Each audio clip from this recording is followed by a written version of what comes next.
जालन्यामध्ये मराठा आंदोलक मनोज जरांगे पाटलांकडनं पीक नुकसानीची पाहणी करण्यात आली।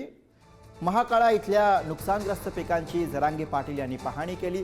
सरकारनं शेतकऱ्यांना सरसकट नुकसान भरपाई द्यावी अशी मागणी जरांगे पाटील यांनी केली आहे। जालन्यामध्ये मराठा आंदोलक मनोज जरांगे यांनी पीक नुकसानीची पाहणी केली। जालन्याच्या महाकाळा इथल्या पीक नुकसानीचे जरांगे यांनी पाहणी केली। जालन्याच्या अंबड तालुक्यासह जिल्ह्याभरामध्ये काल मुसळधार पावसामुळे हजेरी लावली आणि त्यामुळे अनेक भागातील शेती पिकं ही पाण्याखाली गेली आहेत। त्यामुळे शेतकरी पुन्हा एकदा चिंतेत पडलेत। दरम्यान या पीक नुकसानीची मराठा आंदोलक मनोज जरांगे पाटील हे पाहणी करत असताना सरकारने शेतकऱ्यांना सरसकट नुकसान भरपाई द्यावी अशी मागणी त्यांनी केली आहे।